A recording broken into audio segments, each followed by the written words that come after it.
다른 나라를 여행하고 돌아오면 오랫동안 기억에 남는 것 중에 하나가 바로 음식이죠. 맛있는 음식은 그 음식을 그리워하게 되고 그 그리움은 그 나라에 대한 좋은 이미지로 연결되곤 합니다. 최근에는 세계에서 음식 전쟁이라는 말이 나올 정도로 세계 각국이 자국의 음식을 세계화시키려고 노력하고 있습니다. 아마도 맛이 그 나라의 좋은 이미지와 좋은 호감도를 만드는 데 일조한다고 생각하기 때문인 것 같습니다. 우리나라 역시 예외는 아닙니다. 우리나라의 국가와 그리고 우리나라의 많은 전문가들이 힘을 합쳐서 한식의 세계화를 위해 노력하고 있는데요. 하지만 한식의 세계화, 그 출발점은 우리 국민들이 우리 음식 문화를 잘 이해하고 그리고 거기에 대해서 자부심을 갖는 게 아닌가 싶습니다.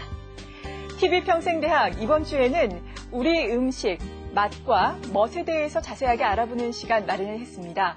이화여자대학교 식품영양학과 교수를 역임하시고 지금은 농심음식문화원의 원장으로 계신 이종미 원장 모시고 우리 음식의 우수성과 과학성에 대해서 알아보겠습니다. 이 자리에 모시겠습니다.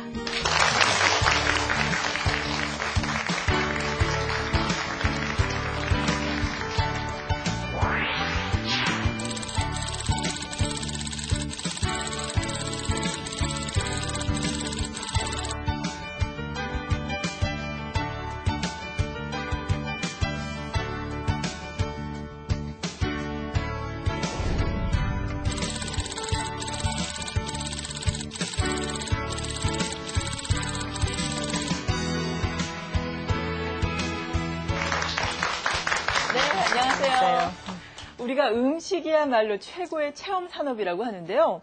하지만 다른 나라 사람들에게 우리 음식의 매력을 알리는 게 쉬운 일은 아닌 것 같거든요. 네. 원장님이 생각하시기에 자국의 음식을 가장 성공적으로 세계화시킨 나라는 어디라고 보십니까? 일본이 아닐까 저는 그렇게 생각을 합니다. 예. 그 이유는 어디에 있나요? 일본에서는 국가적으로 자기네 음식을 가지고 국가 정책으로 인해서 문화로 판 것이 한 30년이 됩니다. 그래서 아마 전 세계를 나가게 되면 여러분들이 일시 간판이 붙어 있는 전 세계의 그 음식점을 볼 수가 있을 겁니다. 그게 아마 가장 성공한 나라고 다음으로 태국 정도 그렇게 얘기를 할 수가 있겠죠. 네, 그렇군요. 우리 음식 역시 세계화를 위해서 요즘에 많은 노력을 기울이고 있는데요. 그래서 오늘 저희가 준비를 했습니다. 이종미의 한식의 맛과 멋. 오늘 이 시간의 부제는 동서양의 음식 차이입니다. 오늘은 어떤 이야기 나눠볼까요?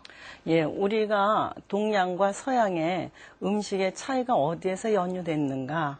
그래서 그것이 어떤 차이를 가져오는가? 우리가 세계화를 하려고 그러면 우리뿐만이 아니라 동양권을 비롯해서 서양권까지 나가야 되기 때문에 적을 알아야 우리가 이길 수가 있죠. 그와 마찬가지로 서양과의 차이가 무엇인가를 먼저 아는 일이 참 중요하다고 생각합니다. 네, 동서양의 음식 문화의 차이를 알아보면서 우리 음식 문화에 대해서 좀 더 깊이 있게 이해해 볼 수 있는 시간이 되지 않을까 싶은데요. 동서양의 음식 문화 어떤 차이점들이 있는지 지금부터 자세하게 알아보겠습니다. 여러분들 오늘 식사하고 오셨죠?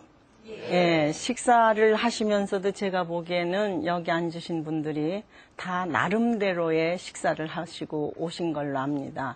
이 음식이라는 것은 인간과의 관계에서 가장 중요한 것이 생명이라는 사실이죠. 음식을 통해서 우리가 생명을 유지할 수가 있고 살아갈 수가 있습니다. 그러나 음식이라는 것은 그러한 어떤 생명만이 아니라 우리가 심리적으로 또 안정감을 줄 수가 있고 정신적으로 만족을 느낄 수 있고 또는 그 나라마다의 그 자기네의 음식 문화를 전통을 계승한다는 의미를 갖고 있습니다. 그런데 여기서 이제 여러분들이 아셔야 할 일은 무엇인가 하면은 우리가 음식 문화를 가지고 얘기를 하는 데 있어서 식생활 문화라고 하는 것은 그 집단에서 자연 환경이라든가 또는 그 역사적으로 교류 관계 이런 것, 그다음에 자기네 사회적인 관습 이런 걸로 인해서 누적된 문화의 산물이라는 것이 바로 우리의 음식이다 이렇게 생각을 하게 됩니다. 그렇기 때문에 각 나라마다 갖고 있는 음식 문화라는 것은 고유의 자기네 환경에서 가장 알맞은 음식, 자기네가 살아남기 위해서 최적의 것을 발견을 해내고 그 안에서 살아나가는 것이 음식 문화다. 그렇기 때문에 각 나라마다 우리가 보게 되면 식생활 문화라는 것은 이러한 자연 환경하고 그다음에 문화, 이 문화라는 건 사회적 환경 뭐 다 연결가 되는 거죠. 이거에서 나오는 건데 자연 환경이라고 하면은 우리가 지리, 풍토, 즉 어디에 있느냐, 바다에 있느냐, 아니면은 산악지대에 있느냐 이런 것과 그다음에 이 풍토도 어떤 때는 건조지대가 있고 기후하고 굉장히 밀접한 관계가 있죠. 여기에 따라서 이것이 달라지고 그다음에 여러분들 그 사회적 환경이라는 이 종교에 의해서도 굉장히 많이 달라지고 사회적 환경에서 종교 여러분들 다 아시죠? 불교에서는 어떤 음식을 안 먹고 그다음에 이슬람교에서는 어떤 음식을 안 먹고 또 같은 기독교 안에서도 종교에 따라 가지고 굉장히 달라지죠. 이러한 종교성하고도 관계 있을 뿐만 아니라 또한 정치, 여러분들 정치하게 되면 가장 우리 먼저 뭘 지금 생각하고 있나요? 우리나라에서 정치가 어떠한 형태로 유지됐느냐에 따라 그 시대에 따라서도 굉장히 달라집니다. 즉 이북에서도 지금 보게 되면 모든 음식의 축하라든가 이런 게 누구 기념일에 달려 있어요? 네, 김정일, 그 이전은 김일성 이런처럼 그 정치적인 세력에 따라 갖고 굉장히 달라지고 경제 상태가 어떠냐에 따라서 먹는 음식의 종류가 달라집니다.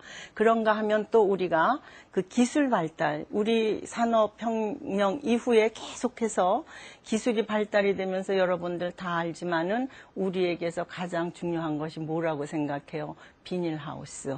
네, 비닐하우스라는 이 기술의 발달에 의해 가지고 비닐하우스 내에서 사계절의 음식의 구별이 없어졌죠. 그런가 하면은 또 외부 사회 교류. 여러분들 요즘 브로콜리라든가 컬리플라워 그런 거 우리 있었어요? 우리 거 아니었거든요. 그 외부 사회 교류에 의해 가지고 이러한 식품의 전이가 서로 이루어지기 때문에 거기서 만들어집니다. 그다음에 이제 문화적 배경에 따라서도 이게 굉장히 달라지는데 여러분들 문화적 배경 하게 되면 경상도 지역, 또 뭐가 있습니까? 충청도 지역. 충청도에서도 젓갈 안 먹는 지역이 있고, 독특하게 그런 지역이 나오거든요.